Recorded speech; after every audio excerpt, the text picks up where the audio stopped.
On today's show, Dereck Lively's injury is brutal for the Dallas Mavericks. One, he'll be out for the rest of the season. And two, it puts them in a really tough position to make it a big decision before they even see him play another game, building around Cooper Flagg. Talk about that and more today's Locked On Mavs. This is Cooper Flagg, and you're listening to Locked On Mavs. I think that's a good question. Good morning, Isaac. All these changes, I still got my dog, Dwight Powell. Your daily Dallas Mavericks podcast. Part of the Locked On Podcast Network. Still can't leave. Your team every day. I'm going to get a city like back. And welcome. You are locked on to the Dallas Mavericks, your team every day. My name is Nick Angstadt, media member covering the Mavs for 10 years. Thanks for being here every day or making Locked On Mavs your first listen and making Locked On Podcast Network the #1 sports podcast network out there. Today's episode is brought to you by Game Time. Download the Game Time app, create an account, use the code LOCKEDONNBA for $20 off your first purchase. Joining me, as always, my co-host, media member covering the Mavs for 10 years, right alongside me, the lively lover. The one we're thinking, what you got for me, Isaac Harris? Is it weird that the first thing I thought of when that Lively news hit was the classroom? No, I mentioned it in the one more thing earlier today. Mrs. Cohen's classroom. That's the first thing I thought about. And that they're just big fans of Lively and the Lively fan club. And I don't know what Nick's doing now. Oh, there we go. The Lively hype squad that this local school here, if you're not familiar, teacher's a huge Mavs fan, and it's a tough one. Yeah, and the kids and stuff. So I hate it. You hate injuries in general, but whenever you cover a team and you get to see some of these guys up close and you see some of their personalities, every once in a while you have a few personalities come through that are just so infectious and so fun, and everybody just loves being around. And that's one of those guys like Dereck Lively, and I hate that he's hurt. Today's episode, we're going to get into some Lively talk. We'll also talk about Jason Kidd. Is he going to be the Dallas Mavericks' next GM? And other rumors. We'll talk about some of the other things that have been brought up. Gafford, Klay, maybe some other ones. But let's start here, Isaac Harris. So the Mavericks announced that Dereck Lively is out with an injury. I did an episode reacting to that earlier.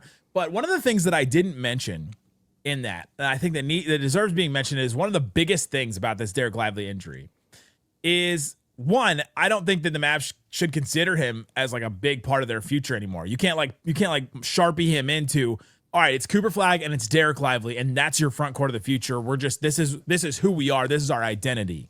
I don't think you can do that anymore. However, the Dallas Mavericks have this extension, and they're open to extend Dereck Lively around August. This is like August 6th is the date that they're able to do this. And they have to make that decision without him playing another game at all. You had that quote from Matt Riccardi, the interim GM of the Mavericks, who may not be the GM by the time they have to make that decision, but already commenting saying, hey, we're sticking with him. We're believing in him. He's going to be healthy by the start of next season and all that. But now they have to make this contract decision, and that's a really big one for the Mavericks.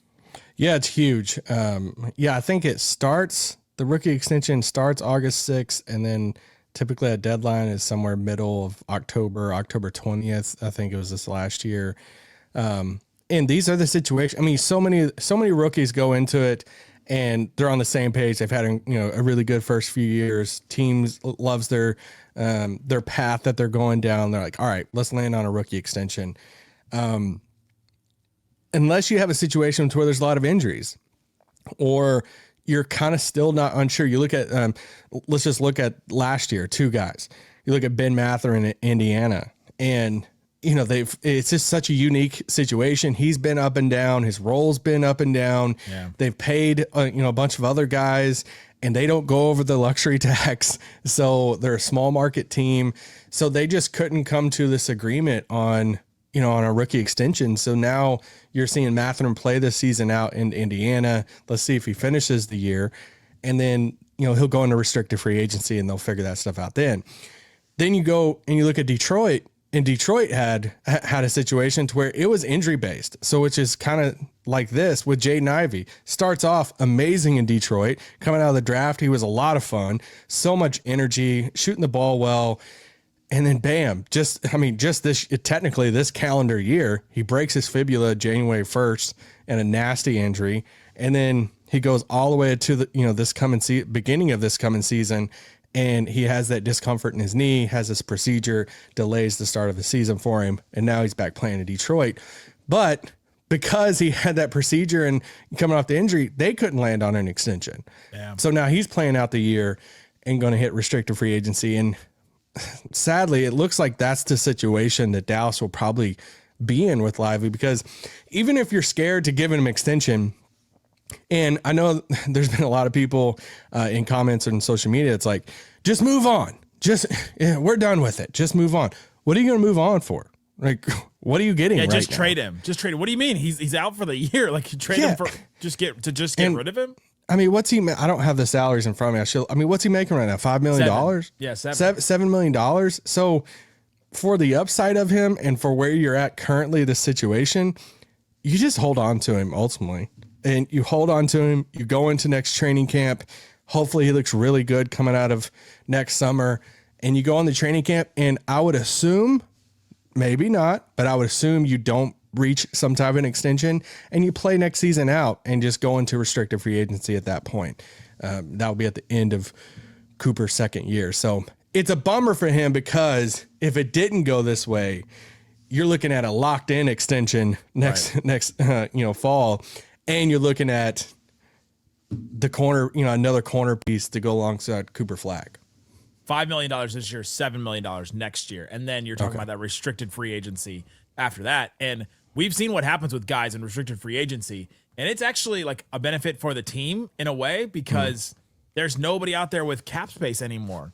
And so nobody can just come swooping in and say, all right, we're going to give Lively this $20 million a year, like offer sheet, when the Mavs have to match it or something. Teams just haven't done that. We saw that with what, the Jonathan Kuminga situation. We saw it with Quentin Grimes in Philadelphia. We saw it with a couple of those situations, and it would be tough for the Mavericks to put Lively in that situation and see that. And Lively is also represented by Clutch and Chris and Rich Paul, and that's a whole other angle with the Anthony Davis trade thing here. And obviously one of the differences between Lively and Anthony Davis is the amount of money. Anthony Davis making $58 million is completely different than Lively making $5 million and then $7 million next year. That one is a big difference. But man, the Lively games played is just sad to look at. 55, then 36, then 7. I mean, who's played more games in a single season, Dereck Lively or Greg Oden? That's not nice. It's not, but it puts it in perspective. Greg Oden played 61 games in a season, and Lively has not done that yet. And that's tough to look at. And I tried to go through and look for some players that had injuries early on in their career and then kind of like worked out of it. And a couple people said Tyson Chandler. Went back and looked. He played 36 games in a season once, but the first 3 seasons of his career, he played 71, 76, 60 something. I mean, there's just not a comparison, especially a big man with foot injuries. This is one of the reasons why we're talking about this in such terms, is that foot injuries are not something that a big man usually comes back from. And now this has been reoccurring for Lively. It's been, it's multiple surgeries, different things. It is not looking good. And that's why it's such a sad day. Yeah, and it's not just one, right? It's not like, right. I mean, I think Chet had his rookie year, and then he's been good, I think, ever since. Yeah, he had the hip thing, but yeah. Yeah, the hip thing. But for the people who was listening to this and you still love Lively, I still love Lively. You're probably going to see him in a Mavs, jersey for the next year or so. So I don't think they trade him for the reasons we already said. They'll probably, extension or not, next fall, you're probably going to see him suiting up for the Mavs next year. And then if he has a good year, they don't come to terms on an extension, he goes in restricted free agency, so they still have the right to match him then. So I don't think this means he's done in Dallas. I think it's just an unfortunate pause. And it does open up the different possibilities of where Dallas can go now, going into the trade deadline, going into the summer. You're going to have a draft pick in this first round. There's some free agents out there, some trade targets from some teams that might not do well in the playoffs. You look at a guy like Jared Allen in Cleveland, and it's like, Cleveland's not playing well. Let's say they exit the playoffs, and they're like, now's the time we're going to blow it up. Do you go try to trade for Jared Allen or something? Like, those things are all on the table now with Lively's situation. Coming up, we'll tell you how some things have changed. Now that Dereck Lively is going to be out for the season, does the Anthony Davis thing change? Talk about that and more coming up. Today's episode of Locked On Mavs brought to you by Game Time. The World Cup is back in North America, in DFW, all over the place. And 48 teams for the first time ever. It's going to be massive. But let's be honest, getting tickets is usually the hardest part. Trying to get those tickets, trying to figure out, all right, are these real? Am I getting them from a real source? You go online and you're like, I'm going to try to get tickets from here, and then they're not real, and then you get scammed. And there's all kinds of things. With Game Time, you can track price drops in real time, get alerts to great seats when they open. Buy tickets the moment they hit the app. It puts the power back in your hands, makes going to the World Cup realistic instead of impossible. Possible is nothing. You pull up the app. The layout makes it so simple. You scroll through matchups, compare seat views, pick a game, tap a section, and your tickets are locked in within minutes. No confusion, no hunting for fine print, nothing like that. You see the views from your seat, see exactly what you're going to pay at checkout. Those are the two things I have to have on a ticket app. Game Time's got it. Take the guesswork out of buying tickets with Game Time and buying World Cup tickets with every match, concert, or event with Game Time. Download the Game Time app, create an account, and use the code LOCKEDONNBA for $20 off your first purchase. Terms apply. Again, download the app, make an account, use that code LOCKEDONNBA for $20 off. Swipe, tap, ticket, go. Game Time. Shut it down! Let's go home! All right, Isaac, thanks for hanging out with us on Locked On Mavs, being part of the show, listening every single day. We got two things for you. One, the text line. You can text us, get text alerts from us on rumors, all kinds of stuff like that. You also get access to the Discord. Text Discord to that line if you want access to that. And then the Everydayer Club. You want ad-free episodes of Locked On Mavs on audio, you can get that. That also gets you access to the Discord. So there's two different ways, two things. You can subscribe to both of them, one or the other one. Decide which way you want to consume us, and then do that. And then the Discord has been awesome. I've been having fun in there talking about tanking, talking about not tanking. There's people in there that have all kinds of differing opinions. People that hate Isaac's opinion about tanking. People that hate that I want to keep going. There's all kinds of different things in there, and it's been a lot of fun in there. So subscribe to either of those, the Everydayer or the Insiders. All right, Isaac. You mentioned things changing. When I did the reaction episode, I talked about how I don't think that this changes anything for the Mavericks because they've known for a couple of weeks that Lively was going to be out, and all these rumors and things have come out since they knew that Lively was going to be out. We've been talking about it the same way because we had an inkling that it was going to happen, and that we were talking about, well, they're still going to look to trade Anthony Davis. What changes to you now that Dereck Lively is out? Anything with the trades we've talked about, trading Gafford, trading AD, anything like that? Well, I think just the long-term investment into that position. You go back when you had Luka, that was a guy that, yeah, you go out there and try to find another like ball handler and stuff, but you're probably not looking at another dominant young ball handler that you're trying to acquire to go with Luka. Like you're trying to look at other positions. It's kind of like, Cooper, even if you had another Cooper, they could play together on the wing and stuff. And Luka's probably a bad example, but for Lively, it's like, you're not really playing Lively at the 4. He's kind of locked in at the 5. Yeah. And before some of these injuries, it's like, man, all right, this is our center for the future. This is their 5. And now that just opens up to where, unfortunately, now you got to be looking at that. Like I mentioned with Cleveland, if they decide to blow it up, you look at a guy like a Jared Allen this offseason to where you might not, like, you're probably not trying to even like entertain that or even like taking that call when you have a Dereck Lively. You look at the upcoming draft and, if you have Lively in the fold, let's just say you look at the top, let's say you land at 3 and you have Cooper, and let's say you come out of the season, you're really confident you want Cooper at the 4. Well, before it's like, well, dang, that's our front court. Like Cooper and Lively, like that's locked in. Man, so I was excited about that. Well, they might entertain, they might entertain taking a Michael Brown or, someone else above Caleb Wilson over Cam Boozer. But now, Cam Boozer, he's a power forward center. He's kind of undersized center, but like now it's like, hey, well, that's kind of like no brainer. You probably just take Boozer and be done with it if you're at 3.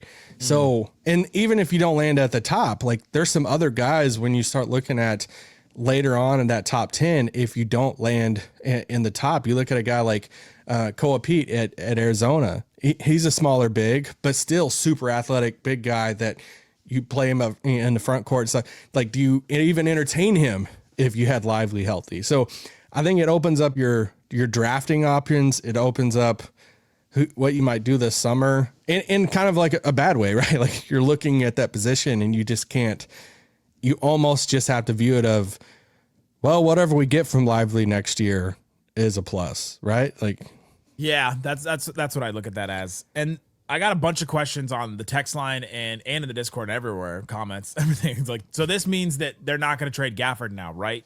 I got that a bunch after this Lively thing. And on one hand, I kind of think yes, like you're not as inclined to just go out and trade Gafford now. But if you get something good for Gafford, then you get something good for Gafford, right? And the future asset of a first round pick, you know, a young player or something is better to build around Cooper Flagg long term than having Daniel Gafford right now.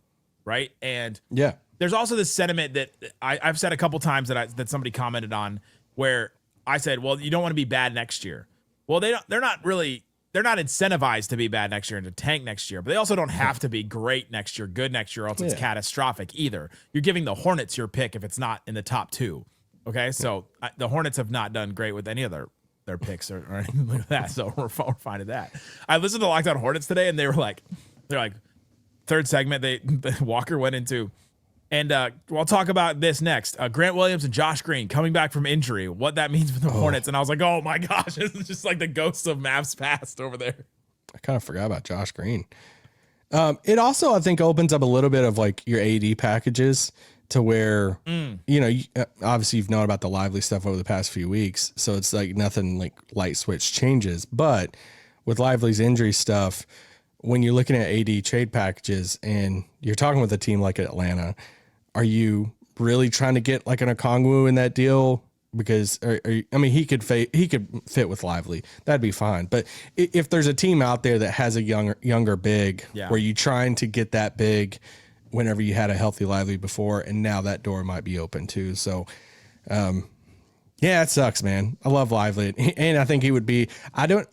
I personally didn't feel like Lively was dependent on Luka. I think Gafford's a little bit more dependent on Luka than Lively, but it really sucks that finals run was like his apex moment. And since then it's, you know, injuries, losing Luka, just all of that downhill since then. I will always be hoping for him to make a comeback, right? Yeah. I will always be hoping for him for that to not be his apex moment. For sure. Yeah. And I agree with you that he wasn't dependent on Luka. I think Luka made him better, 100%. Luka makes every center better. Look at what DeAndre Ayton is doing right now. But I think that Lively was good apropos of Luka. And like Luka didn't help Lively play defense. No. Probably did the opposite. Lively helped him. Yeah. That's right. And one of the best things about Lively was that he was vocal. And he was vocal on defense and vocal as a leader and all that. And even from his rookie year. Jason Kidd decided he could trust him going into the finals. But yeah, it is a and he likes Legos. And that is something we have in common.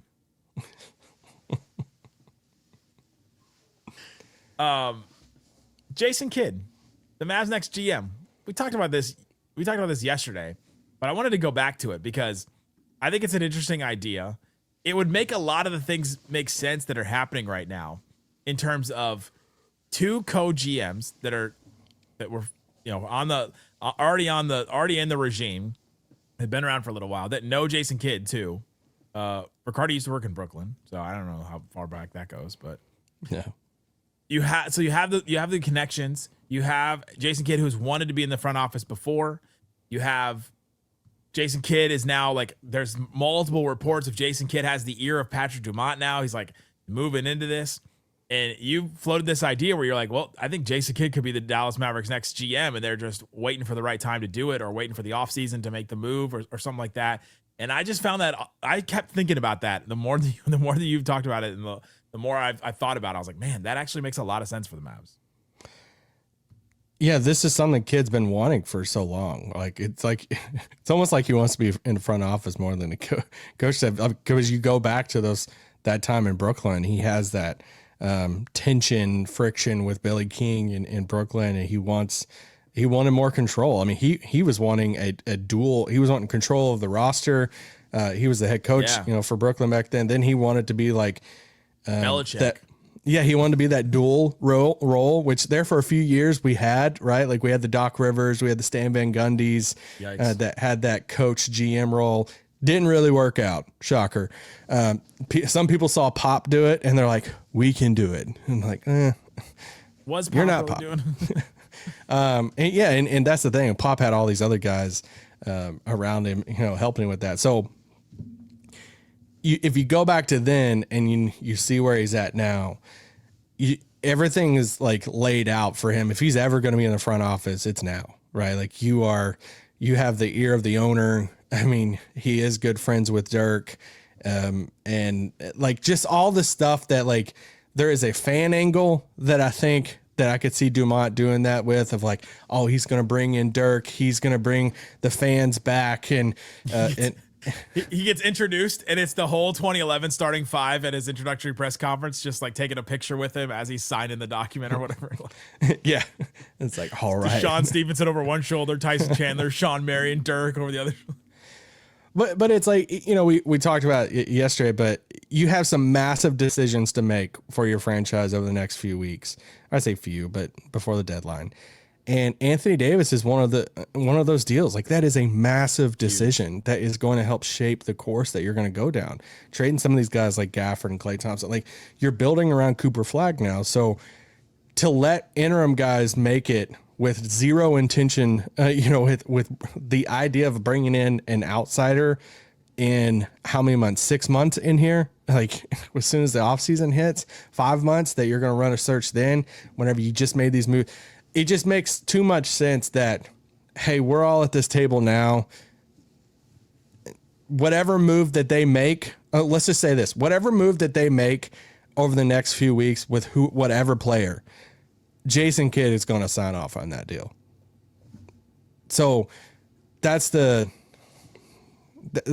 part of it, that it just makes too much sense. And if they did it now, then it's like the part that I don't know exactly, or I can't figure out, I don't have like a firm prediction on, is will Kidd try to go for the dual role, or will Kidd try to bring in his own guy like a Sean Sweeney or someone?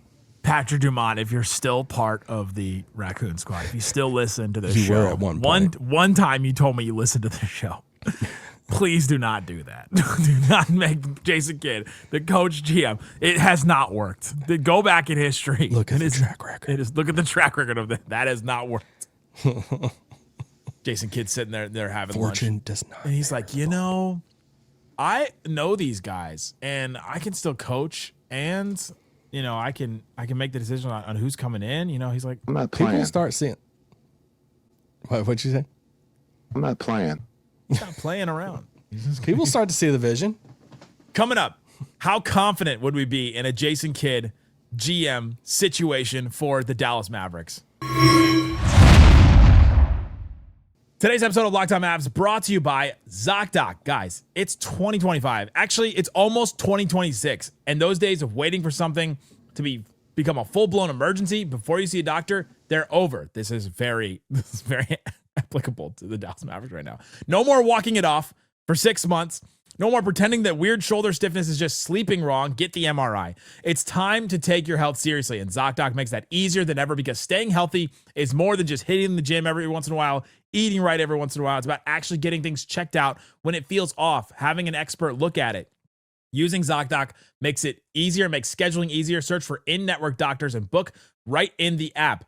I went and checked it out. I searched for doctors in my area in Dallas, and boom, they had appointment times right next to all their names, which is pretty awesome. Go check that out. It lets you compare providers using real patient reviews, not ads. Makes it simple to keep your health a priority, even with a busy schedule.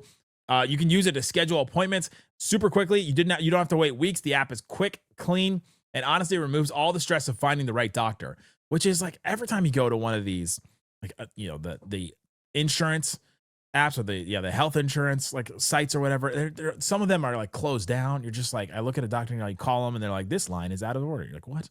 Stop putting off your doctor's appointments and get the care you need. Go to ZocDoc.com. It's ZocDoc.com/LockedOnNBA and find it instantly. Book a top-rated doctor later today. ZocDoc.com/LockedOnNBA. ZocDoc.com/LockedOnNBA. Shut it down! Let's go home! All right, Isaac, thanks for hanging out with us on Locked On Mavs. I feel like I say that like, thank you for you hanging out with us on Locked On Mavs. But no, thanks to everybody listening. You're welcome for hanging out. For hanging out with us. Jason Kidd could become the Mavs' next GM. This is a possibility. What do you think that's out there? There really haven't been any candidates besides Dennis Lindsey that has been floated by Mark Cuban, apparently. I'm sure they do have candidates, but there's not been any that's been kind of floated out there by reports or anything like that. or even that we've heard. And so Jason Kidd remains one that is internal and would be an interesting choice for the Mavericks. How confident would you be in a Jason Kidd GM situation for the Dallas Mavericks? I mean, we don't really have anything to go off of, right? Like, I mean, you have some like different moves that you like hear through the grapevine of like, oh, that was a Kidd move or like something like that. If we're going to play that game, the last two Jason Kidd moves were JaVale McGee and Dante Exum this year. When you say they were Kidd moves, what do you mean by that? Meaning that I had heard that Jason Kidd was the one pushing for those guys to be hired, and that Nico Harrison was not super excited about bringing those guys in, but he did it for Jason Kidd. The JaVale McGee one especially. Remember the JaVale McGee, Christian Wood whole situation where Wood was a Nico guy and JaVale McGee was a Kidd guy, and give credit to Kidd. He moved off of JaVale within like 8 games, and that was the right move, but it probably should have happened before the season even started because preseason looked so bad. But then the Exum one this year was another one where Jason Kidd wanted somebody like that, and we kind of thought that made sense. You thought the JaVale McGee move made sense, and so did I at the time. Just neither of them worked out at all in any way. So if we're going to go off of that track record, that's the only information we have. It feels like this is not a good choice, but well, those are smaller, But I don't think that's the only thing that we could go off of. I'll tell you one thing. What? Jason Kidd sure does have relationships across the league. Yes, he does. He does. No, it's just hard to form a firm opinion, right? Like, I mean, if you're bringing in a guy, which I think I've been pretty open, I think they should go out and get a GM that has done this before, has experience, and go after one of those guys. Then you can really look at a track record. A first-time GM, it's really hard to figure that out. Even a guy like Riccardi, who is worked up in Brooklyn with guys like Bobby Marks, that was one, something we talked about a while back about the guys he worked with up in Brooklyn. And but you like, are you judging Riccardi's track record based off what Bobby Marks and those guys did in Brooklyn? That would not be good. Because then at that point it's like you would technically judge Riccardi based off the Luka trade too, and because he's still in the front office, or Finley, and so it's hard to figure out like, hey, make a firm opinion. What we do know about Jason Kidd is there are a lot of players around the league that like Jason Kidd. Yep. He's good friends with Dirk Nowitzki. Fans for the most part like him. If you want to talk about coaching, he has went to the finals. He has went to conference finals. It doesn't mean that coaching equates to a good front office. I could just, the breadcrumbs are just laid out too much, like to where I could totally see the season playing out. There's some big trades that's made over the next month, and the season plays out, and at the end of the year, we hear this, we get a Shams report or Stein or whatever. Jason Kidd, probably from Stein because of, Kidd and Stein. But it's like, hey, we're getting, Jason Kidd is transitioning to the general manager role for the Dallas Mavericks. The Mavericks will open up a head coaching search this offseason to pair, with Cooper Flagg and an upcoming draft pick and stuff. And, targeting a younger coach at that point would make a ton of sense too. Targeting a first-time head coach would be, maybe a defensive-minded coach from San Antonio right now that's like second in charge in San Antonio that used to be has been on Jason Kidd's staffs before. That could be a possibility. I think they would have to have red hair. Yes, they could have red hair. And I'm just going to keep doing this every time it happens, but now it's been 3 times in a row. Dirk Nowitzki not on the Amazon Prime set for the broadcast. And last he was seen was in Dallas. Mavs making this GM search. Maybe Jason Kidd. Maybe Dirk has a role in that. Maybe he's leaving the broadcast for something else. They got John Wall replacing him. I don't know. I'm just saying. I'll also throw another, you can do your little conspiracy thing. Should we do it together?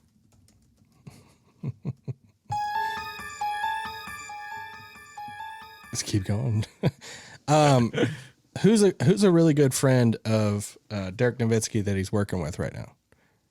Our guy Scott Tomlin? No, that he's working with at Amazon. Taylor Rooks. Blake Griffin? Udonis Haslem? Oh my gosh. Just say the name. Steve Nash. So we're going to Steve Nash. Do you know who Steve Nash's godson is? Was this person wearing a Cooper Flagg jersey to the game the other day? Wait, really? Dirk's son? Oh, no. RJ Barrett. Oh, I did not know that. I actually didn't know that. I should have known that. So, not that it means too much. That would have been really funny if RJ Barrett was wearing a Cooper Flagg jersey I know, to the I was Mavs like, game the other day. Did I miss something? Yeah, that would have been really funny. So just something to keep in mind if they do extend some talks with Toronto. Tim McMahon made a little joke the other day, and I don't even know if it's a joke. I shouldn't say joke, on Hoop Collective about potential future Maverick RJ Barrett when they were talking about the Raptors. They would have some intel on RJ Barrett through some people there. So, well, if the Raptors are interested and they were in the Shams report, then RJ Barrett probably has to be in the deal. I think that. Yeah, I think he has to be in the deal. It's probably him and Quickly, and you'd probably try to route Quickly somewhere else. But yeah, it's just a small nugget I thought of the other day. I was like, oh, if they do, if RJ is in that deal, they would know more about him probably through Steve Nash and Dirk and those guys. Right. Interesting. We'll have more. We'll cover all this stuff. We'll keep talking about it. Check the Everydayers Club link or the text line, whichever one you want. Or if you want to do both, and you can subscribe to both and support the show and also get ad-free Locked On Mavs on the Everydayers Club and the text line alerts from the text line on Subtext. Thanks so much for listening to Locked On Mavs. Peace out.